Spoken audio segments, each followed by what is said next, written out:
오늘의 주요 소식입니다.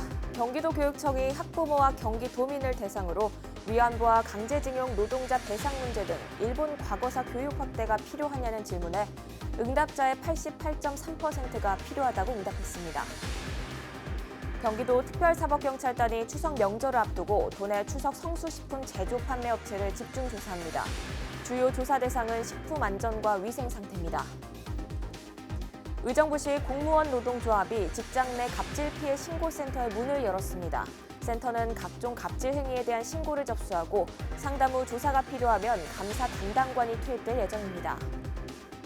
잘 알려진 독립운동가에 비해 무명의 독립운동가들은 생가조차 제대로 관리되지 않고 있었습니다. 무명의 독립운동가들의 생가 관리 실태를 취재했습니다.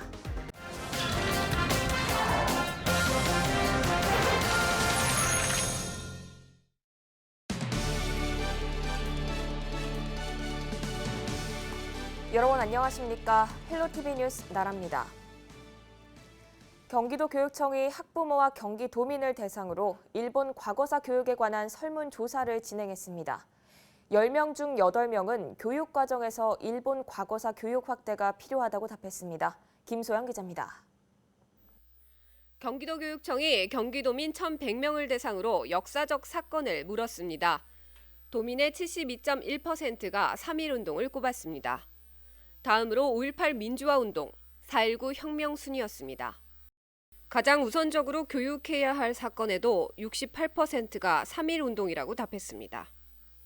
위안부 문제와 강제징용 노동자 배상 문제 등 일본 과거사에 대한 학교 교육 확대에 대한 물음에는 필요하다는 답변이 88.3%, 필요하지 않다는 답변이 10.3%로 나타났습니다.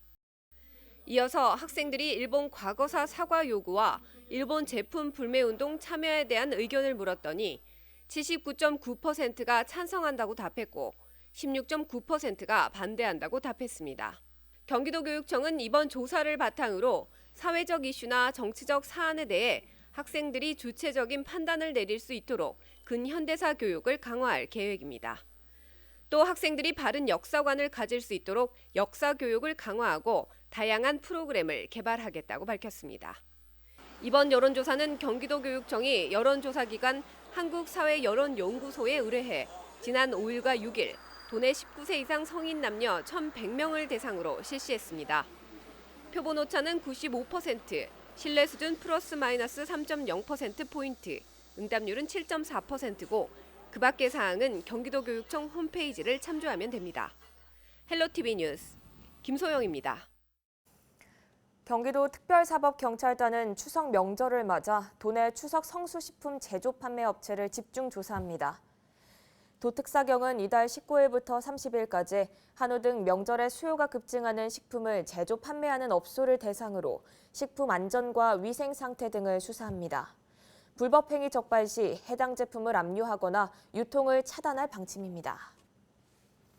의정부시 공무원 노동조합이 직장 내 갑질 피해 신고센터를 열었습니다. 신고센터는 의정부시 공무원 노조사무실에 설치돼 운영됩니다.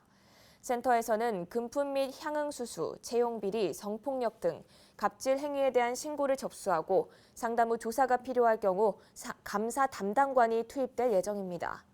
지난 16일 있었던 센터 개소식에서는 의정부시 간부 직원과 조합원이 참석한 가운데 직장 내 갑질 예방 노사공동 선언문이 발표됐습니다. 오는 30일부터 다음 달 1일까지 연천 호로고루에서 제6회 연천장남 통일바라기 축제가 개최됩니다. 이번 축제를 위해 장남면 주민들은 만평부지에 해바라기를 직접 심었습니다. 축제에는 각종 체험 활동과 공연 등 다양한 프로그램이 마련될 예정입니다.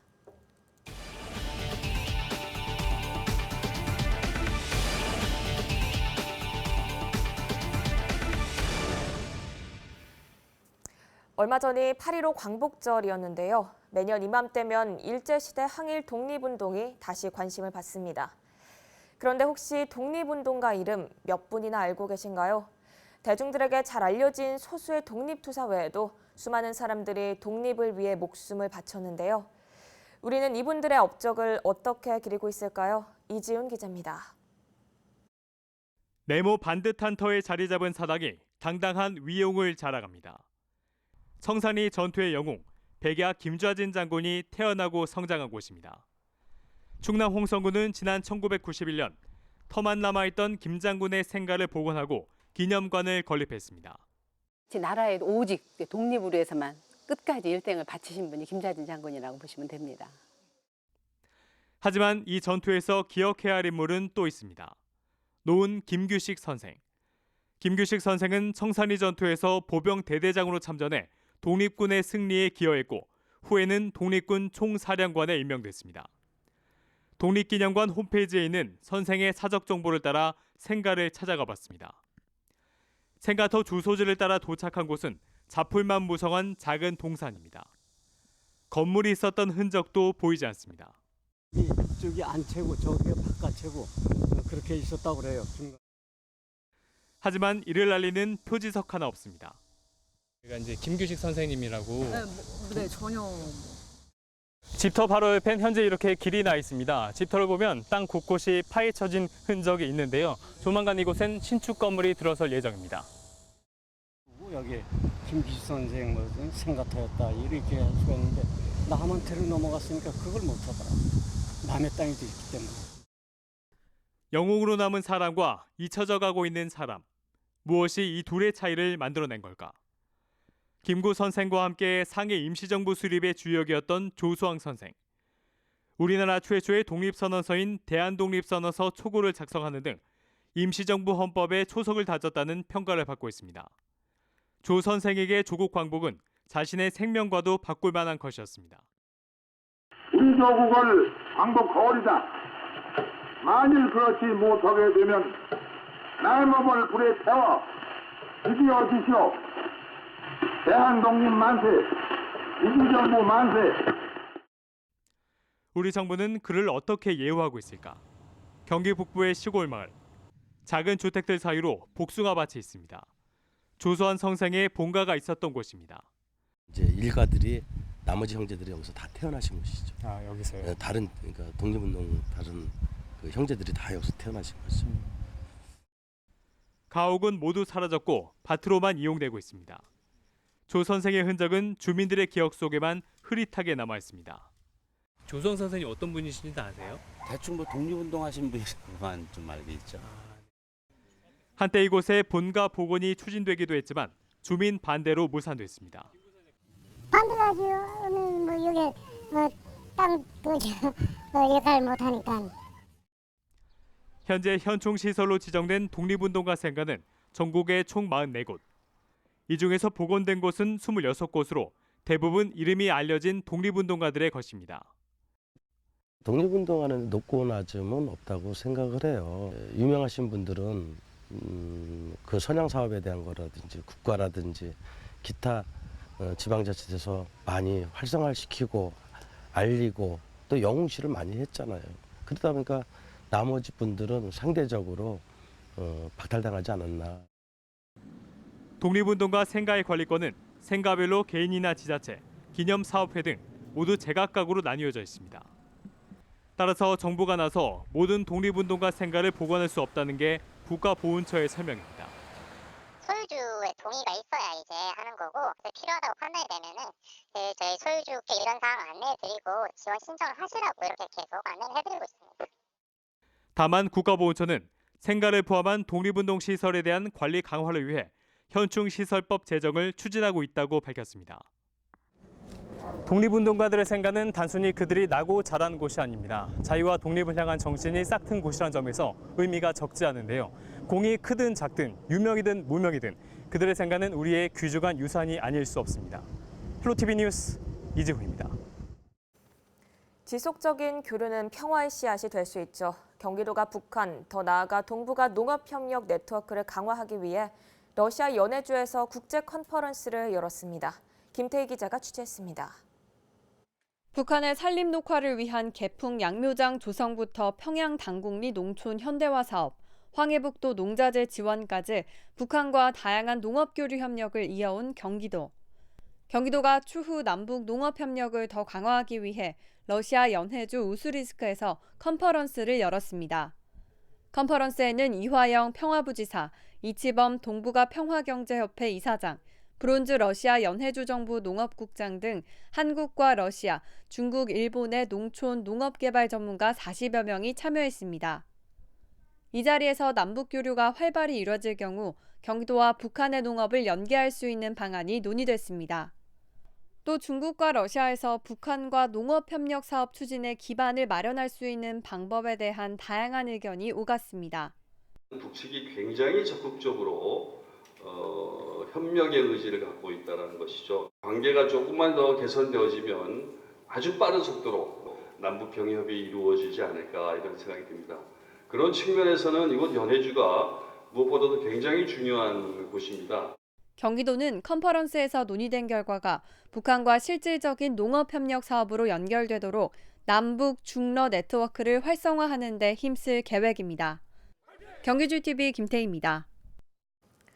의정부시가 지난 16일부터 노후 경유차 조기 폐차 지원 신청을 받고 있습니다. 지원 대상은 배출가스 5등급 경유 자동차 또는 2005년 말 이전에 제작된 덤프트럭 등입니다. 지원 금액은 3.5톤 미만 차량에 대해선 최대 165만 원, 3.5톤 이상 차량은 배기량에 따라 최대 3천만 원까지 지원됩니다. 의정부시는 올 상반기 32억 원의 예산을 투입해 2천여 대의 노후 경유차 폐차를 지원했고 하반기에는 36억 원의 예산으로 약 2,200여 대를 지원할 계획입니다. 양주시가 대기 환경 개선을 위해 19일부터 노후 경유차 조기 폐차를 지원합니다. 지원 대상은 배출가스 5등급 경유 자동차 등으로 차량 중량에 따라 최대 3천만 원까지 지원합니다. 사업 신청은 한국자동차 환경협회를 통해 가능합니다. 회식 자리에서 여직원을 성추행한 혐의를 받은 경기도 간부 공무원이 직위 해제됐습니다. 경기도 감사관실은 부서 송환영식에서 옆자리에 앉은 여직원에게 부적절한 신체 접촉을 한 A 과장을 인사위원회에 중징계 의결을 요구했습니다. 경기도는 A 과장이 소속 직원에게 성적 수치심을 느낄 만한 행위를 했다고 판단하고 일벌 100개 차원에서 직위 해제했다고 밝혔습니다. 이에 대해 A 과장은 술에 취한 상태였고 그날 행위에 대해 기억을 못한다고 진술한 것으로 알려졌습니다. 경기도는 작곡가 친일 행위 논란으로 사용이 금지된 경기 도가를 다시 만든다고 19일 밝혔습니다. 도는 오는 11월 8일까지 새로운 경기도 노래 공정한 공모전을 열 계획입니다. 공모전은 작사와 작곡 2개 부문으로 진행되며 최우수 한 편씩 선정해 시상금 1,000만 원을 지급할 예정입니다. 대한민국 국민이면 누구나 참여할 수 있으며 자세한 사항은 경기문화재단 홈페이지를 통해 확인이 가능합니다. 동두천시가 시에 거주하는 외국인을 포함한 모든 시민들에게 자전거 보험 혜택을 제공합니다. 이에 따라 동두천시에 주민등록을 두고 있는 시민들은 별도의 가입 절차 없이 자동으로 보험에 가입되며 전국 어디서나 자전거를 이용하다 사고가 나면 보장 내용에 따라 보험금이 지급됩니다.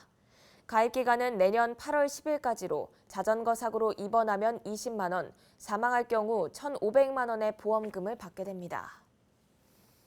경기 북부 광역 고속버스 터미널이 의정부 산곡동에 건립됩니다. 의정부시는 산곡동 복합문화융합단지 부지 인근에 경기 북부 광역 고속버스 터미널을 건립하는 기본계획 수립 용역을 실시할 예정이라고 밝혔습니다. 계획에 따르면 광역 고속버스 터미널에는 고속과 광역, 공항버스를 이용할 수 있는 승차장과 의정부 경전철을 갈아탈 수 있는 환승시설 등이 들어섭니다. 의정부시는 고산지구 개발로 유동인구가 늘어나는 데다 오는 2021년 복합문화융합단지가 조성되는 등의 개발 수요에 대비하기 위해 고속터미널 건립을 추진하게 됐다고 밝혔습니다. 이어서 날씨 정보입니다. 이제는 아침 저녁으로 선선한 바람이 불면서 가을이 성큼 다가왔음을 느낄 수 있는데요.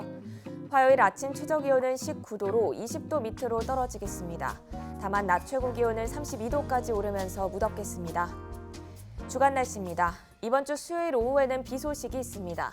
이 비는 목요일 오전까지 이어질 것으로 보이는데요. 가방에 작은 우산 챙겨 다니시는 게 좋겠습니다. 지금까지 날씨 전해드렸습니다. 이상으로 뉴스 마칩니다. 저희는 언제나 지역 주민 여러분 곁에 있겠습니다. 함께해 주신 여러분 고맙습니다.